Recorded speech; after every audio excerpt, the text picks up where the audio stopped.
Monsieur le Président, quel animal vous avez préféré aujourd'hui? Vous m'avez déjà posé une Non, question non, sur non, la non. condition animale. Non, mais non, c'est Je me l'animal. souviens de tout. Bonjour Nicolas. Mais l'animal, non, celui que vous avez préféré. Les personnes.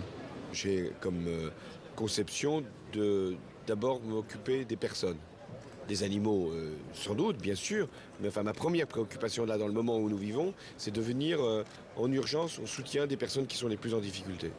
On l'aura compris, chez les deux favoris, l'animal le plus important, c'est l'homme.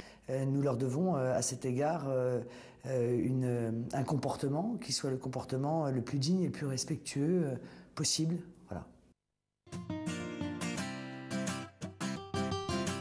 L'amour pour les animaux est souvent une affaire de famille.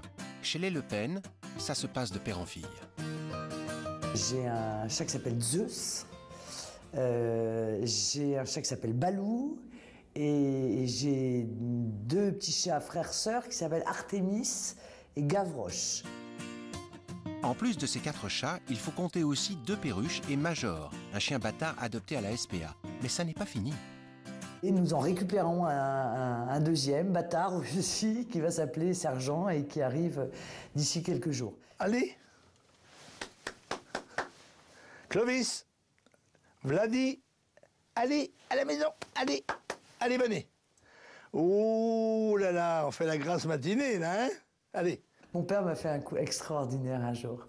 Il avait un responsable politique dans son parti et alors ils se sont bagarrés pour des raisons purement politiques. Et un jour il me regarde et il me dit « De toute façon, ce type, ça pouvait être qu'un seul type, il attachait son chien. » Venez.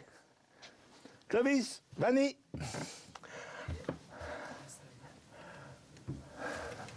Oui. Allez, tu vois, maintenant, ils sont sur le lit, ils veulent plus partir. Hein. Ah ben, ils sont toujours là, le matin. Oui, mais d'accord, mais il faudrait qu'ils descendent un peu. Je ne vais pas dire que j'ai plus d'autorité que lui. Hein. Honnêtement, je cède, je cède à peu près en toutes circonstances, c'est pas bien. Mais les chiens qui ne doivent pas être sur les canapés sont sur les canapés. J'ai énormément de mal à résister.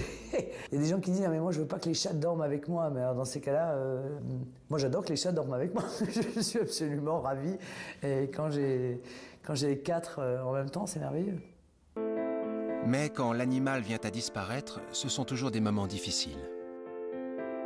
J'ai eu la grande tristesse de perdre un vieux compagnon il y a quelques semaines qui s'appelait Hector, qui était un chat de gouttière que j'avais depuis 15 ans, qui avait vu naître mes enfants. Ça a été un coup très dur. C'est là où on voit que quand on perd un animal comme ça qui vous a suivi pendant une grande partie de votre vie, c'est une partie de sa vie qui s'en va.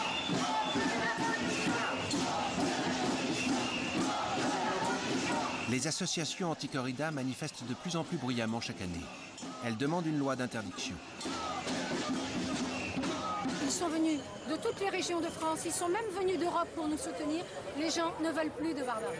Sur la tauromachie, hein, j'ai réfuté le choix qui a été fait de considérer la tauromachie comme faisant partie du patrimoine national, en indiquant clairement que si incontestablement c'est une tradition régionale, ça n'est en aucun cas une tradition nationale. Je pense que les textes qui répriment la souffrance infligées aux animaux me paraissent correctes dans leur rédaction. Encore faut-il qu'elles soient habiles.